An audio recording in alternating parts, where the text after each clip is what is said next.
Welcome, Robert. Okay, welcome, Robert, tuning in from Hampshire, UK. Yeah, one thing that I noticed about Gurudev is that he doesn't really repeat himself. Like obviously he has like key themes that he highlights, but he doesn't really like the way I feel many of us like creatures do, like tend to repeat ourselves or like tell the same story over again. Or like I've noticed with Gurudev, like he doesn't do that, like there are important themes and important points. Welcome, Suvasini. There are important themes and important points that Dandavat धन्यवाद. just you just come from London, right? You had a inspired week in Yeah, London. Oh, yeah, I nice. was there for this time. It's longer, 12 days I was there, and yeah, it Okay, was, 12 days. Very nice. yeah, Very nice. it was I very good. saw some video clip they made of you on Facebook speaking. Oh, okay. Okay. Yeah, yeah. They asked me to speak on a Saturday program on Saturday. Okay, very nice. Yes. In service to Gurudev, we try. Wonderful. Everyone's blessed to hear from you, Suvasana.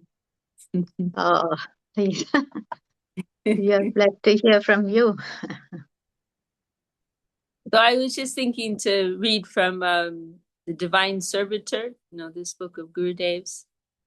And yeah, I was just saying, from my observation, I feel that Srila Gurudev, he's very fresh, very original.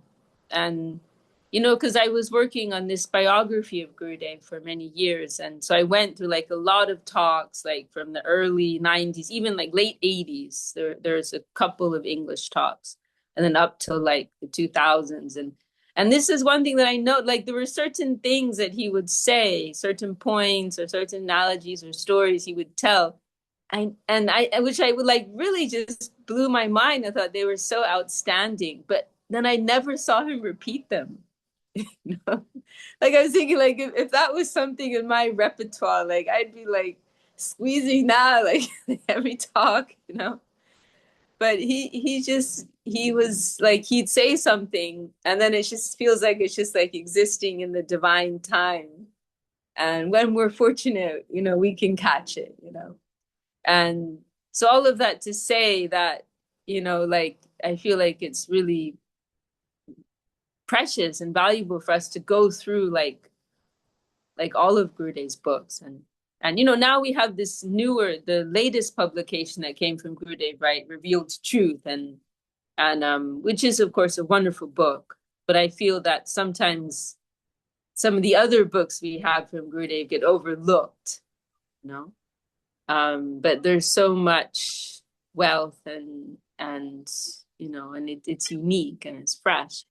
Anna, so happy you can join us today, all the way from Portugal. Welcome. um, yeah, and Gurudev, his style is subtle. He's very he can be understated. He can be very unassuming. But if you're paying attention, like there's something very deep, that's being said. And then sometimes he can just like floor you, right? And and and just, astound you with his words.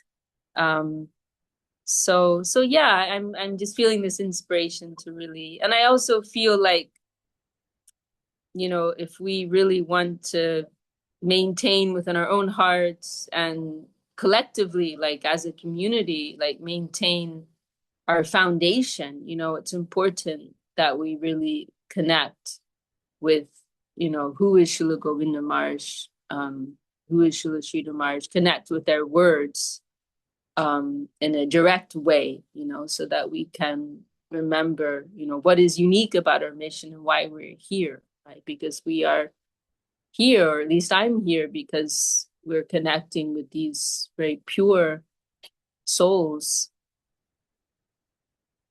and their unique wealth in Krishna consciousness. So I feel, individually, collectively, it's important we maintain that remembrance and connect with that core substance and core foundation of who we are and what this mission is about, who our gurus are.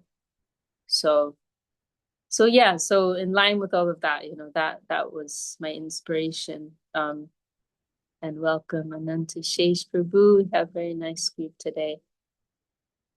Dhanyavad, Vishaka. Dandavad Ananta Shesh.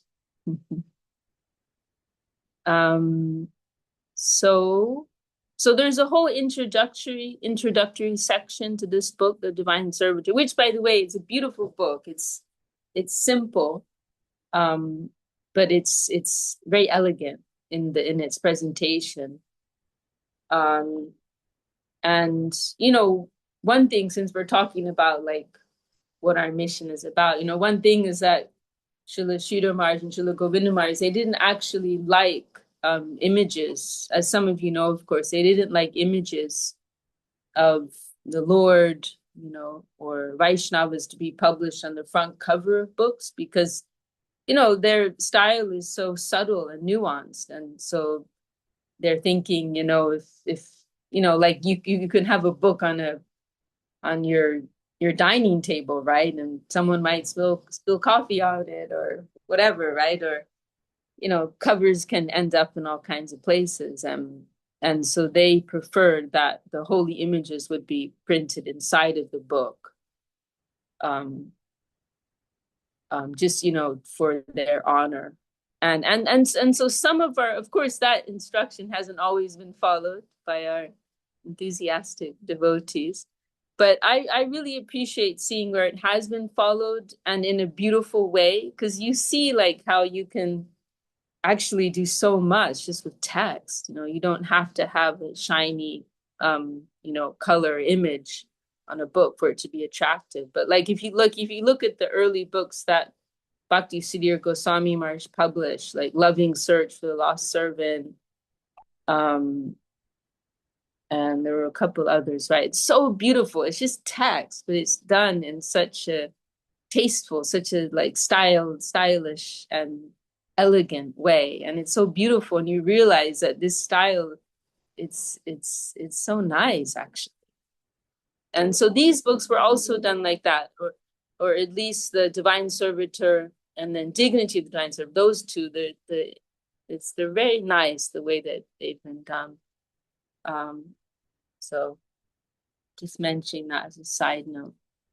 Okay, so this book, the Part 1, that's also very nice, which you could go through in your own time if you haven't already, or maybe we read another time. But it's a really nice collection of talks from senior Vaishnavas. There's a talk from Goswami Maharaj, from Sagar Maharaj, a Gurudev's Sanskrit teacher, perhaps one or two other Vaishnavas, and it's a collection of talks in glorification of Srila Govinda Maharaj, and that's very, very nice too.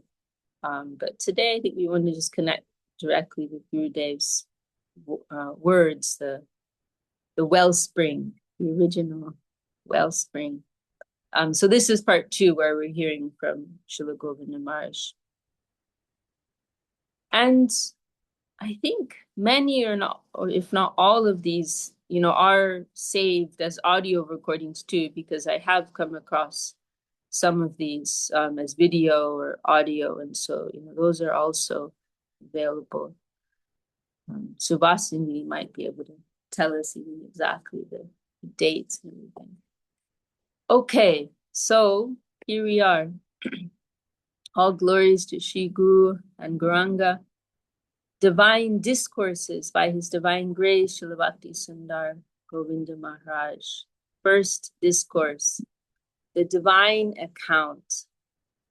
And I just want to preface by saying, Srila Govinda Maharaj, his mood is so humble, and he And, I mentioned earlier that he can have a very unassuming manner, like he's not coming in and trying to impress you with like, some amazing delivery or quoting all these shlokas. But if you really like see where he's coming from like a very deep Vaishnava mood of humility and honor, right? Honor and affection. And he's consistently presenting himself in this simple and humble way, and always in this very deep mood of service. And I feel like it's something that someone could easily overlook, but if you're actually looking more deeply and paying attention, then you realize, wow, like what a deep-hearted Vaishnava mood is being expressed here. Gurudev is presenting himself in such an ordinary and humble and simple way. And, of course, there are other places where he can floor you, with presentation, shlokas, and all these things. But that's never his agenda. That's never like, if it comes out in the flow, it comes out in the flow. But otherwise, this is his main mood and style, this very humble, simple mood, and in a mood of service, a mood of seva. And it's also kind of interesting, like looking here, because actually Gurudev, he never wanted the position of the acharya. Like, and this talk is like from one of the very early talks where he has had to he's in this like new role as an acharya. And we hear, I remember Madhusudana Maharaj told me like he used to say, like one of the things Gurudev used to say in the beginning when he had first become acharya, he'd say like, I'm biting my arm, because he, previously he was like the strong manager, and he could be the bad guy, like if you really want to get things done as a manager, you can't be afraid of getting on people's bad side. You can't always be diplomatic, like that's the role. Somebody has to play that role, right? Good cop, bad cop. Somebody has to play that role. And so the acharya is meant to be in this kind of more diplomatic, gentle role where they're giving affection and mercy to everyone. That's the role of the acharya. And they have to harmonize things. But then the manager is in this more straightforward role of getting things done and running things as they're supposed to be run in the temple. And that was the role that Srila Govinda Maharaj liked. Like he didn't, his mood's not like a politician, like he wants to be popular, or he wants to make everybody happy. That wasn't his mood. His mood was to run things in the temple as he knew would be pleasing to his guru. And if that meant that some people didn't like him, he was okay with that. And if it meant he had to be angry sometimes, or others would be angry at him, he was okay with that. Like he just wanted to do the seva, like this simple, straightforward mood. And, as many of you know, when Srila Śrīla Maharaj told him he wanted him to take sannyas and to take this role of an acharya, he resisted that for 30 years, not just once or twice, but for 30 years, Srila Govinda Maharaj was resisting that. He really did not want to take that position. And one thing he would say was, you can make someone else the acharya. I'll be the manager, I'll serve them. But I don't want that position of guru, I don't want that position of acharya. But as we know, right, Śrīla Maharaj insisted and insisted and insisted, and to the point of threatening to leave his body. So Srila Govinda Maharaj didn't have any choice in the end. And so he made that expression, right? I'm your goat, right? Because in Bengal, they sacrifice goats. It's a thing there. So finally Gurudev said, I'm your goat. You can cut my neck or cut my tail as you like. You can sacrifice me as you like. I'm surrendered to your will. And so Gurudev was pretty much just forced, to take that position. And so it was reluctantly, right? It was reluctantly that he had to make that transition from a manager to an acharya. And so he would make those kinds of statements. He mentioned, I'm biting my arm because I cannot say what I want to say. I have to hold back. And so I'm just like reflecting on that and like seeing how Gurudev is beginning this talk here. And you can kind of see this transition taking place. Like, I'm engaged in the service of my guru. I'm very busy and I can't really speak English. And I'm sorry, I can't serve you properly. But now this is also my seva, like to speak with you, right? And to try to give some nourishment and share the message of my guru. So it's interesting to see this transition taking place because he's speaking this and, this might be like 89, 90, 91 or something like that. So I'm feeling very fortunate and thankful to you all because you have engaged me in the service of my divine master, Srila Guru Mahārāj. I am always busy with other services of this mat, and therefore I cannot properly serve you all. Also, I have a little deficiency in English, and therefore I'm a little cautious to speak in English. But it is my duty to serve the Western devotees. And I cannot forget that. Just now I was doing other duties, but when you engaged me in this service of speaking to you, I thought, oh, this is also my service, but I've not carried it out. It's so beautiful, just the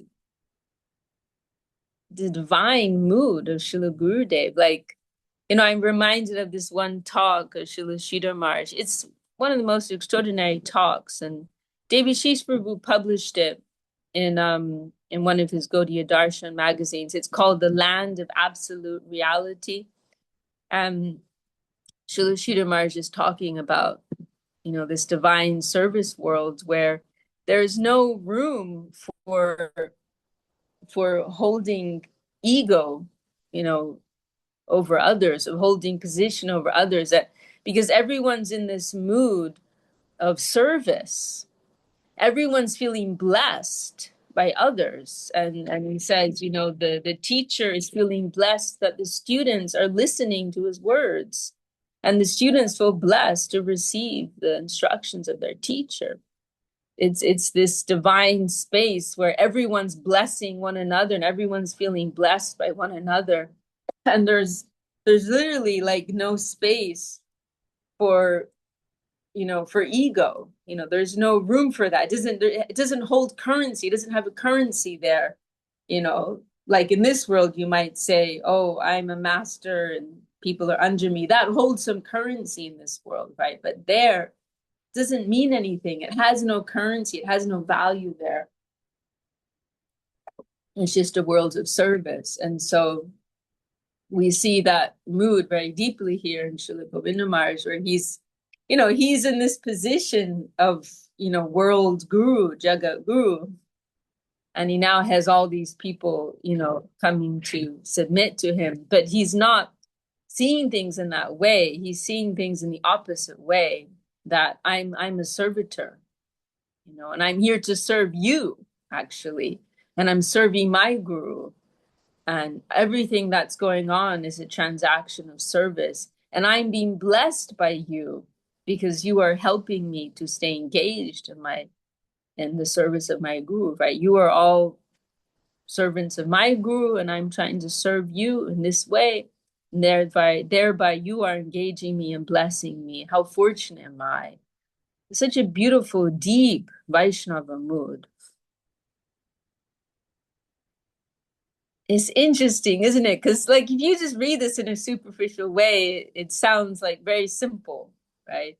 But when you really start to unpack it, you really see the mood that's behind this. You think, wow, like what a deep deep-hearted, humble Vaishnava mood is here.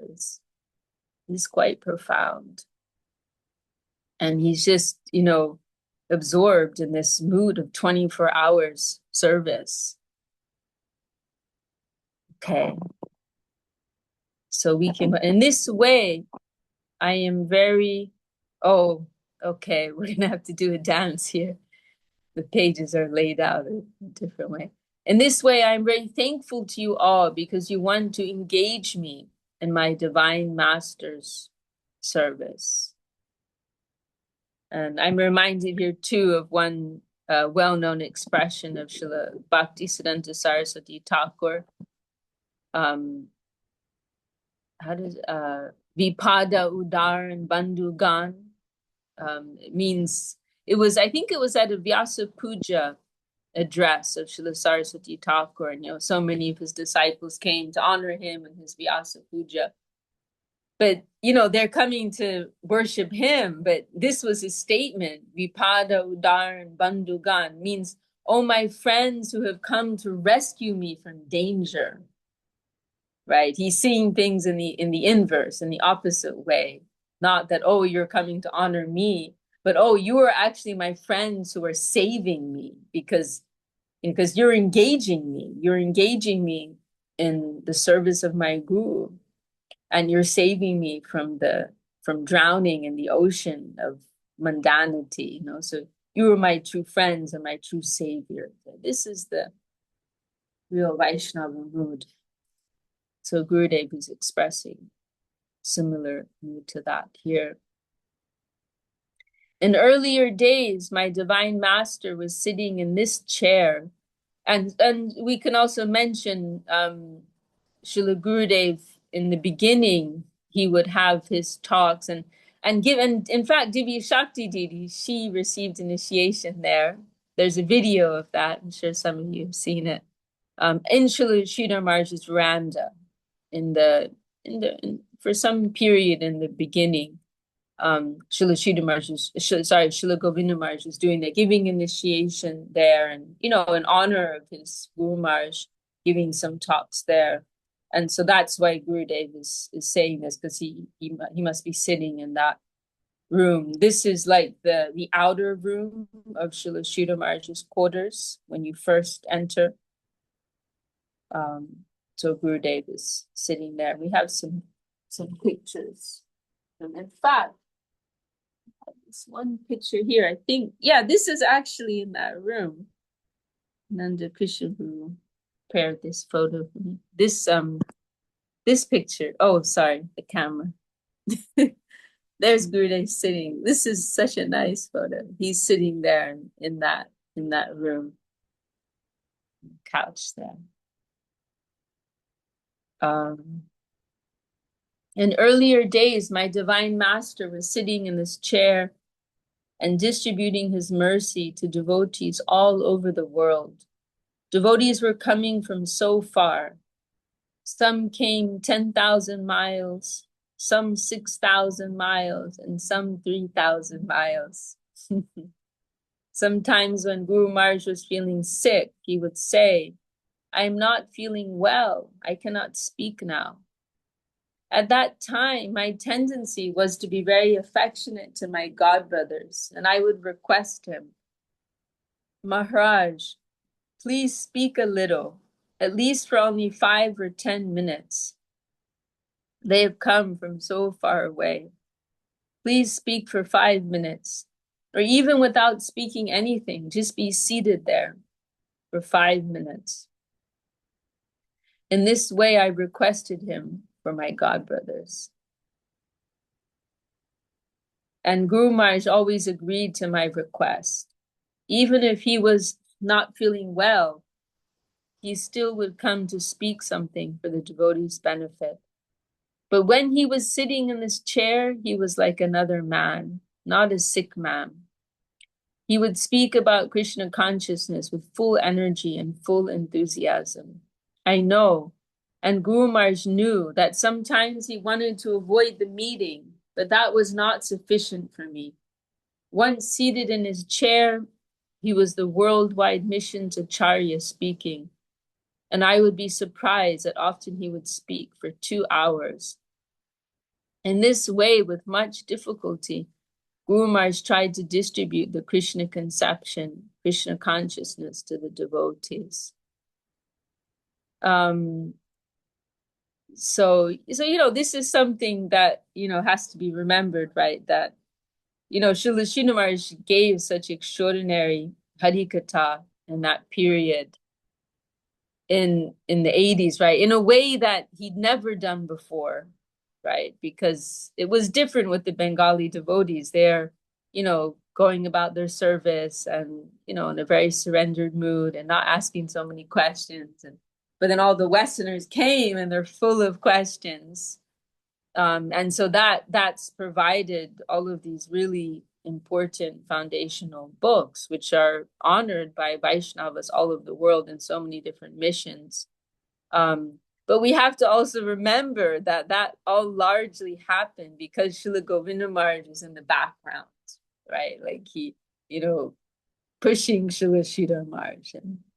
And we know Srila Sridhar Maharaj in general was quite reluctant to, become too involved in the care of the Western devotees for different reasons, partly because he felt that, he's going to leave the world soon, and, he can't continue to be responsible. Here's a nice photo. And the Krishna sharing with that. There's Gurudev, you can see in the front in his white cloth. That might be David Shish Prabhu there in the back there. So for different reasons, Srila Sridhar Maharaj wasn't so inclined to give so much attention to the Western devotees, but it was Srila Gurudev who, in many different ways, Gurudev was constructing buildings for the Westerners.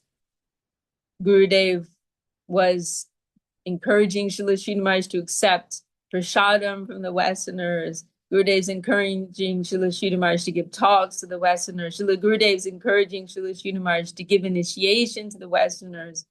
So, like in many different ways, Srila Govinda Maharaj, he was a champion of the Western devotees. And welcome, Ganga Leela is also with us. Nazar is also with us, joined us, and Sulalita.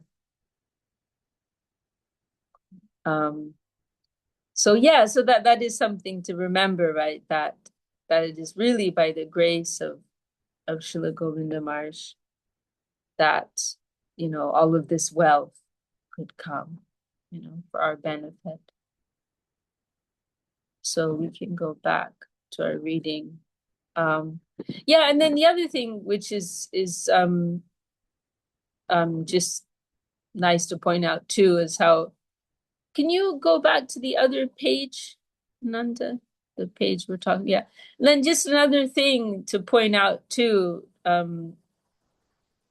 is that how Srila Govinda Maharaj was always in the mood of glorifying his guru, and this is a very good example of that. He's, at the beginning, before he says anything else, he's first honoring his guru. That's how he's starting the talk, and then he's continuing, with other subjects. But he's specifically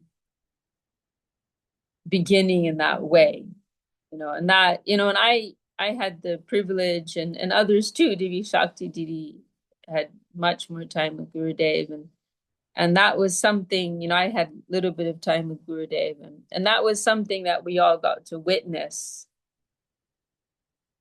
just how, like, everything Gurudev did, it was in the service of his guru. He was always thinking about his guru.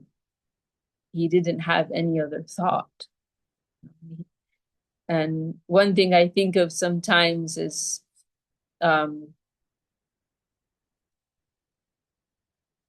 we hear this one occasion, I heard from Sridhar Maharaj,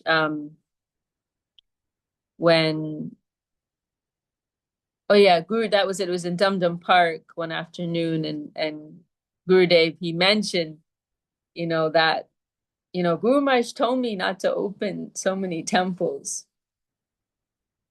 So why have I done that? Why have I opened so many temples all over the world?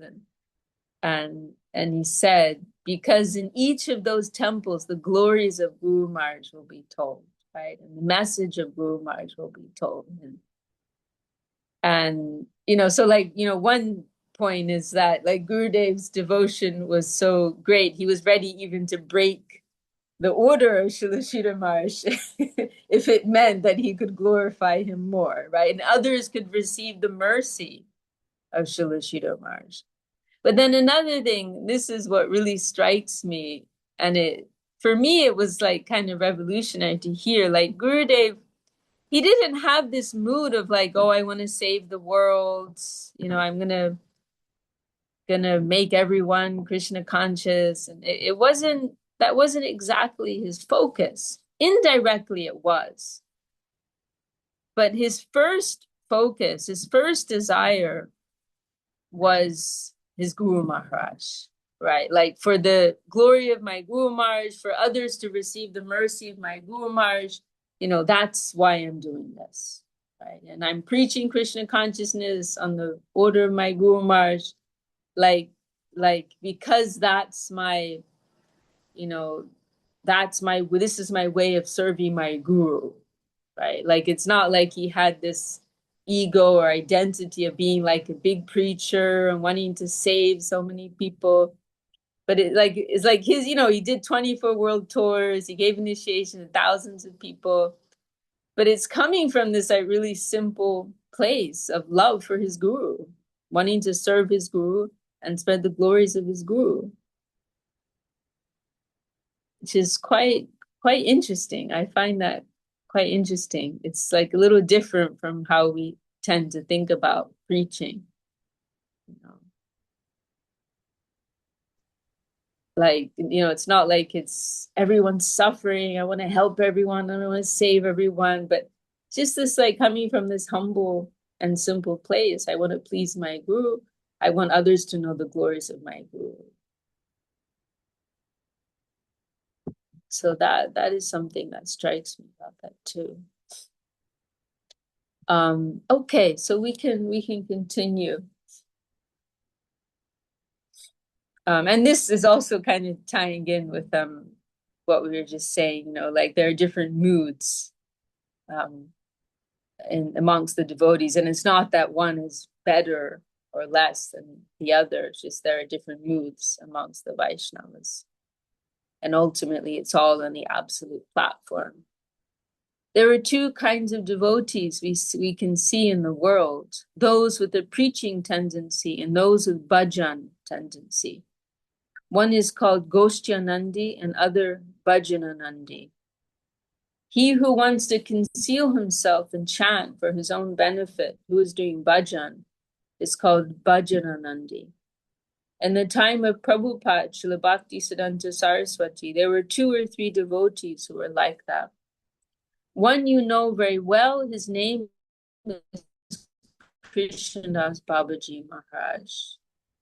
And I think most of you know who Krishnadas Babaji. He became famous for his kirtan, and we're fortunate to have many of those recordings today. He led kirtan with such an extraordinary style. And in fact,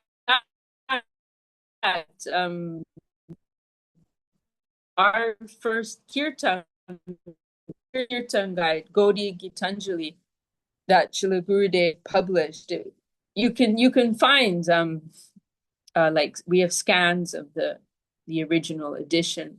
It was actually Gurudev made that, he published that, and he dedicated it to Krishnadas Babaji, because Krishnadas Babaji had such great affinity for kirtan. And so Gurudev dedicated it to him, wrote a pranam mantra for him, published that in the introduction. And then he also,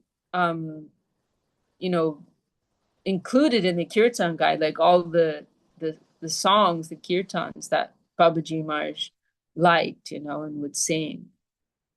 So he was, very dear and very close to Śrīla Maharāj and also Śrīla Govinda Maharāj, they also had their own affectionate relationship. Okay.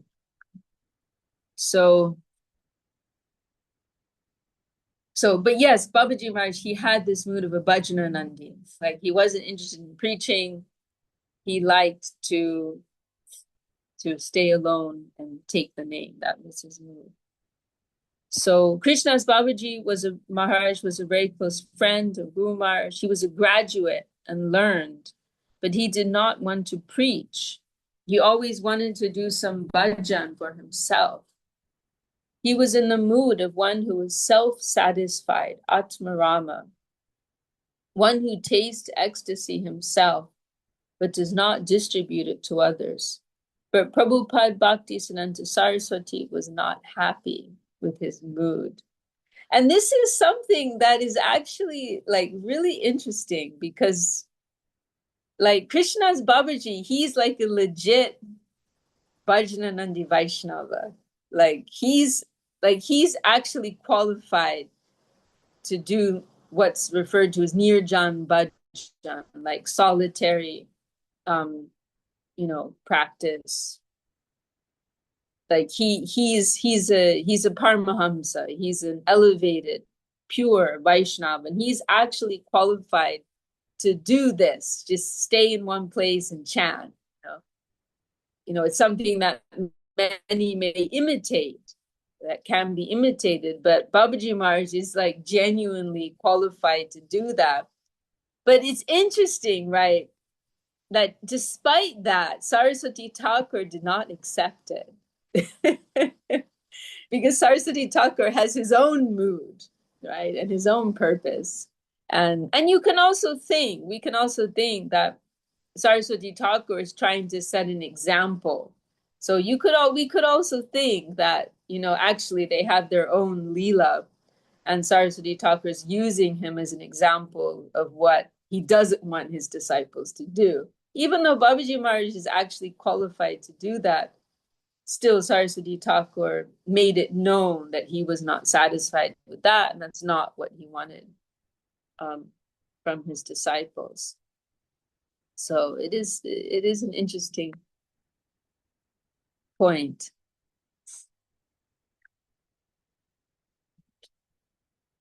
At that time, Guru Maharaj was preaching in northern India, Delhi, Kurukshetra, Ambala, etc. In the winter season, it is very hard to preach there with snow falling and the well water freezing. Once I heard from Guru Maharaj that one night he was in Ambala railway station with Ban Maharaj.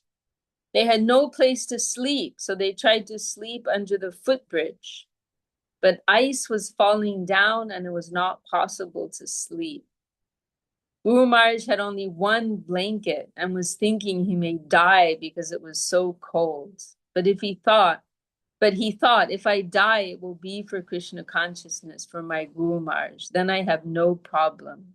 That night, 2 men died. This is something I remember from time to time, like whenever I'm in any like really difficult circumstance, and I remember this, sometimes in our life on travels, right, different challenging circumstances can come. But I remember this, like Śrīla Maharaj had to sleep under a bridge in the winter with ice falling around him, one blanket, like he was ready to tolerate to that extent,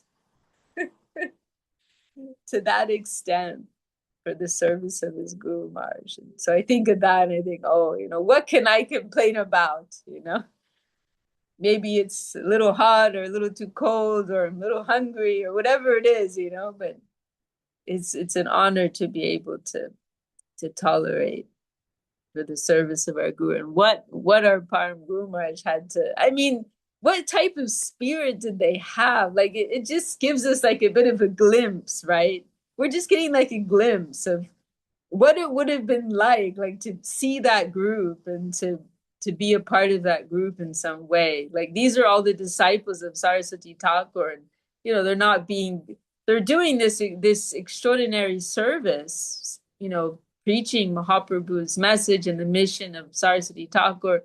But, they're not being given, luxury accommodation wherever they go. And they're not being given, the nicest treatment everywhere they go. They're tolerating like insults, discomfort, and all kinds of things in the service of Guru and Gauranga. So this is just giving us like a little bit of a glimpse of what the atmosphere was like, amongst those devotees and in that mission.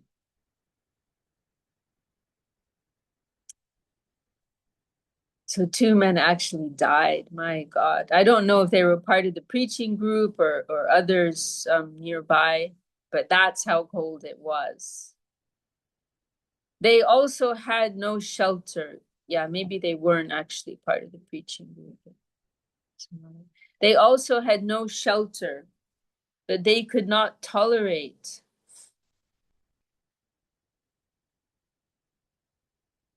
They could not tolerate the cold. In this way, Guru Maharaj was preaching in northern India. When he came near Benares, he wrote a letter to Srila Bhaktisiddhanta Saraswati Thakur, Srila Bhaktisiddhanta Saraswati Prabhupada. Because, actually Prabhupada was how Saraswati Thakur was referred to. We have a comment from Marie. Blessed are those who tolerate physical discomfort, emotional or mental distress, ridicule, rejection, or chronic illness to do their service. Very nice. Amen to that. Okay, here we go.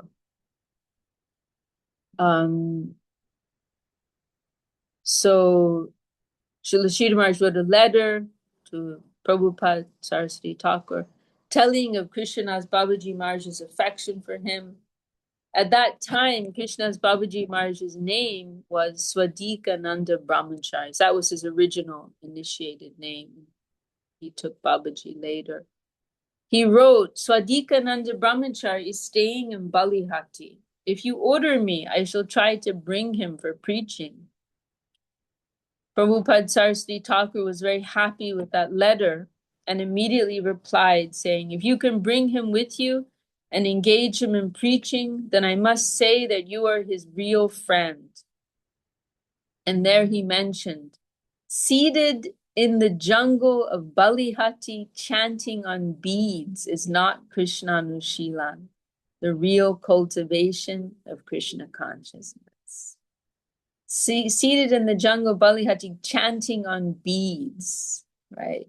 This is Saraswati Thakur, just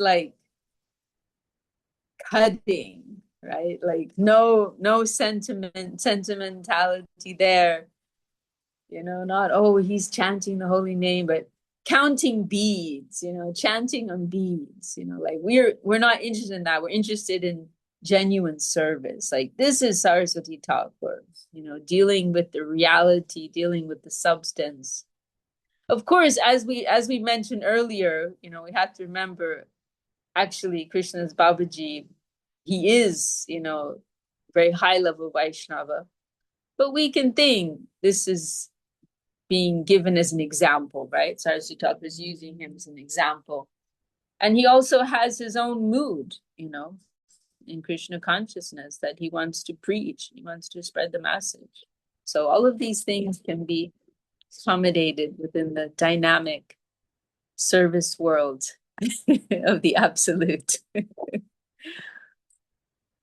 The real practice of Krishna consciousness is to preach to others and to practice oneself by chanting Hare Krishna and doing Guru Vaishnava Seva. It was the mood of Srila Bhaktisiddhanta Saraswati Thakur that if Srila Guru Maharaj could bring that devotee for preaching, then he would be the best friend of that brahmachari, and so asked him to try. When we are meditating, we may think, what are we feeling? Many thinking matters will come in our mind. Many thinking matters will come in our mind to disturb us, and proper meditation is not possible. But yogis are meditating with much endeavor, with their full energy. When there are the activities of pranayam, asana, dhyan, dharana, etc., this yoga is called Ashtanga yoga. But those who practice this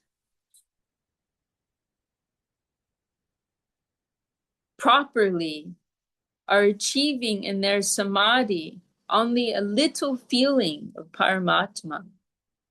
One who is very expert may see Paramatma at a particular moment, but still after that he must come back to his previous consciousness. But Prabhupada Bhaktisiddhanta Saraswati practiced and preached the best method, and that is called Bhakti Yoga. And not ordinary Bhakti Yoga, but Ananya Bhakti Yoga. Ananya Bhakti Yoga, or exclusive devotion, means Sarvopadi Vinirmuktam Tatpadatvena Nirmalam Rishikena Rishikesha Sevanam Bhaktir Uchyate. So these are like Gurudev's quoting here. These are like core verses defining, establishing what is pure devotion. And so that's one, Narada Pancharatra. Another similar shloka, Anya Bilashita Shunyam Jnana Karmadya Navitam Anukulyena Krishnanu Shilanam Bhaktir Uttama. So we can maybe just quickly have a look at those verses. Sarvopadi Vinirmuktam means upadi. The word upadi, it means like some type of material designation or, identity label of a mundane type.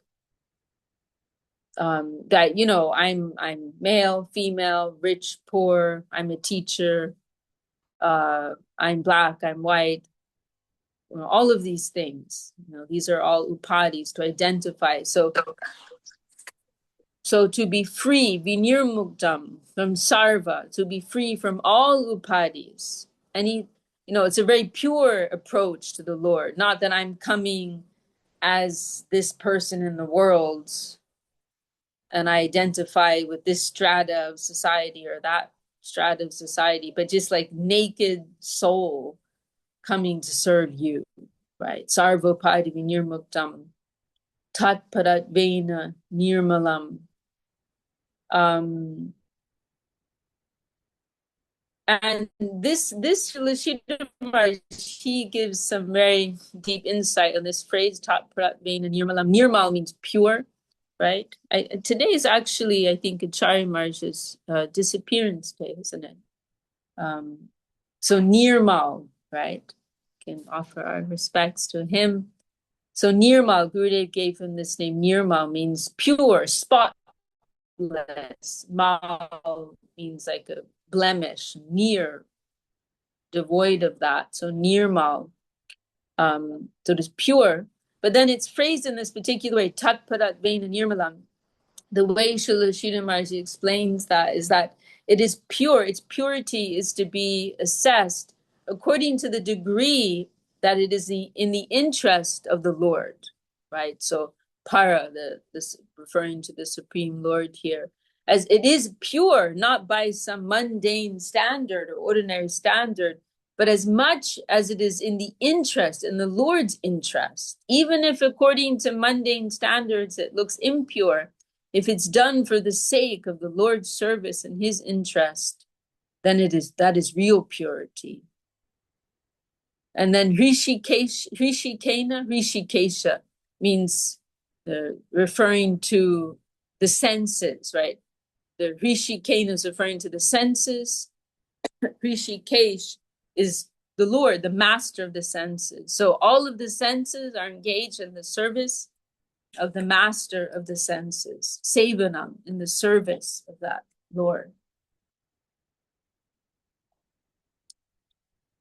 Sevanam Bhaktir Uchyate. This is bhakti. This is to be known as bhakti.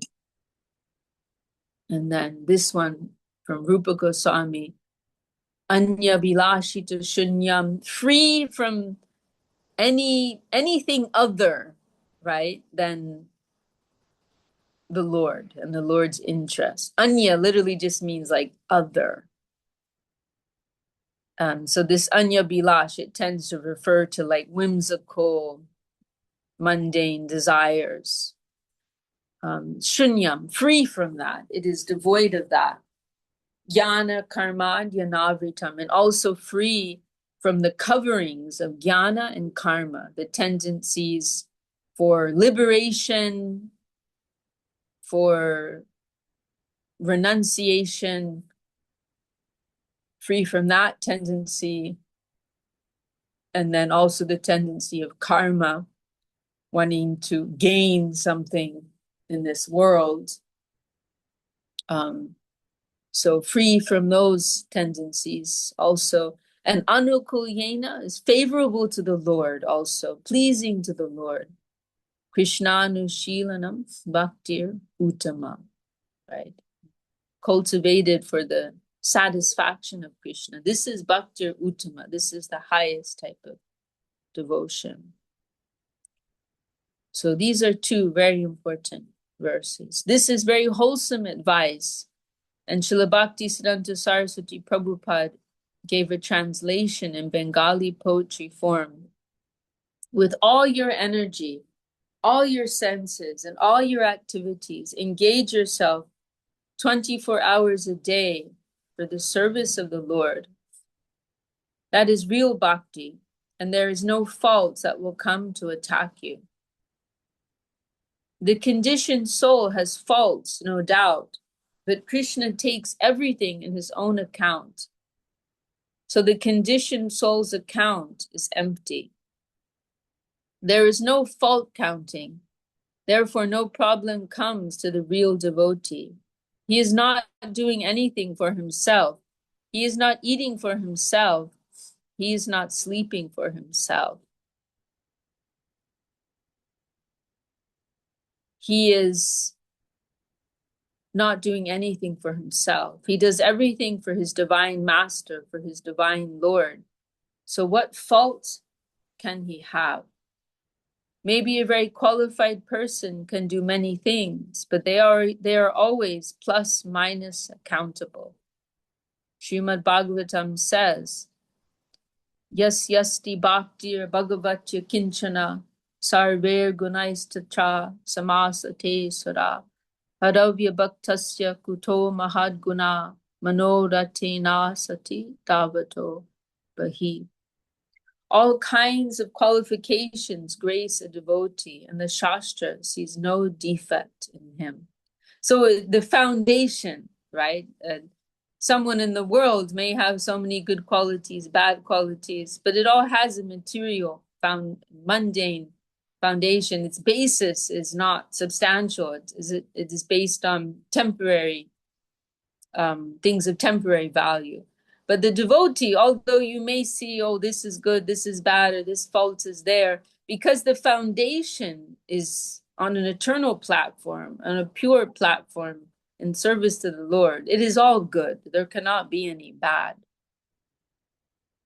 It is all in connection with the eternal plane and in the interest of the center, the central interest. So there can be nothing bad there, actually. All kinds of qualifications grace a devotee, and the Shastra sees no defect in him. If devotion is quite exclusive, there can be no fault there. In this way, Srila Bhaktisiddhanta Saraswati Prabhupada tried to preach Mahaprabhu's conception all over the world. Another name of that preaching conception is Paramahamsa Dharma. What time is it? I don't have the time in front of me. Oh, we're just at the end of our time. So Paramahamsa Dharma. You know, in Gurudev's Arati songs, There's that very nice line, Stapila Shamabahu Jagatam Ajhade Paramahamsa Dharma Gyan Shikshara Chare, that saying that it's glorifying Srila Gurudev, saying you've established so many temples all over the world for what purpose?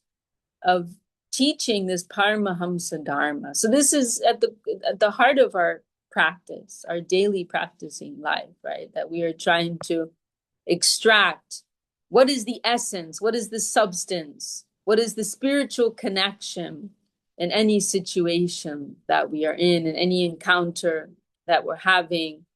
We're trying to like kind of go back to, what's the word, like ground zero, or I don't know, whatever the word is. Like that's the central principle, right? We can find ourselves in all kinds of scattered situations, encountering all kinds of people and situations, things, but we're trying to see the spiritual connection in everything, trying to see the spiritual link, and trying to make that link also if it's not apparently there, because it is there. So this is Paramahamsa Dharma, to extract the good, to extract the spiritual from everything that comes our way.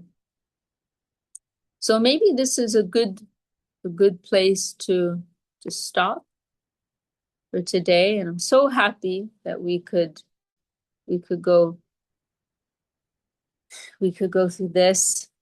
And look forward to continuing. Well, does anyone want to add anything? Suvasniji, anything you'd like to share? Happy to hear your words, Victoria.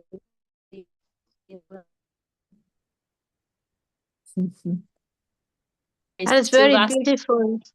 Yeah, very beautiful. I'm happy that you're doing this book, and it's so nice. And also, to you beautifully express this, the qualities of Srila Gurudev, coming out from this verse. That was really so happy to hear. Wonderful. Actually, I was also thinking when he was, you were saying that Gurudev always, in service to his Guru Mahārāj, always whatever he did. And this was also coming to my mind, that he said if anybody else would do even a small service to his Guru Mahārāj, then he would feel that, he's his servant. Like, yeah, so he had such a, how much love he has for Guru Mahārāj. You will see if somebody else does service, he will feel that he is his servant, something like that. Isn't it? Something he said. Yeah, something like that's the evidence of true love, isn't it? That if there's the smallest connection with the object of love, then your love also extends to that person. Yeah, that was Gurudev's mood, that he wanted to be their slave. I think he even said it like that. Like, if someone is doing some service to my guru, even a small service, I want to become their slave. Like, that's how deep his love was. His love. Yes, that's so wonderful. Yes. Jai, and very beautiful. Thank you. Yeah. Thank you for sharing that, Dee. You reminded me, there's a very nice story about Gurudev in that regard. I mean, I've told it before, but maybe we'll save that for next week. But yeah, like I'm sure you know the story. It's like Gurudev's like showing how extreme he could be in that mood, right? Okay, maybe we'll just tell that there was this one devotee, he was actually like quite rude with Gurudev in conveying an instruction of Srila Śrīla Maharaj. And he was very rude with Gurudev. Maybe I'll tell the whole story next week. I'll just give a preview. But he was conveying an instruction of Srila Śrīla Maharaj to Gurudev, but he was very rude and aggressive in how he did it. And Gurudev came to the conclusion, not that, oh, he's very arrogant or egotistic, but he has so much devotion for Guru Maharaj. He has so much devotion for Guru Maharaj. And that's why he's speaking to me in this way. And to the point where sometime later that devotee wanted to take sannyas. He had no qualification for sannyas. But Gurudev remembered that occasion when he was so rude to him. And he thought he was rude to me because of his devotion for Guru Maharaj. So he must be qualified for sannyas, because he loves Guru Maharaj so much. You maybe remember that story now. Yeah, like to the extreme, like to that extent. All right. Well, so happy we can all share this together, and feel the mercy of Srila Govinda Maharaj. All right. We'll stop there for today. Any last comments or anything from anyone before we close? Okay. Well, yeah, then I'll look forward to seeing some of you on Saturday. Jai Shri Bhakti Sandar Govinda Dev Goswami Maharaj Ki Jai, Shri Bhakti Rakshak Śrīla Dev Goswami Maharaj Ki Jai. All the assembled devotees, sincere seekers Ki Jai, Shri Harinam Sankirtan Ki Jai. Jai Gaur Premanande. Hari Bol. And we're also remembering Srila Chari Maharaj and his service to Srila Govinda Maharaj on this day. We appreciate that very much. Jai Srila Chari Maharaj. Hey, Dhanavad, Mr. Shakti Didi, glowing in her divine service. Srila Gurudev. Okay, Diva.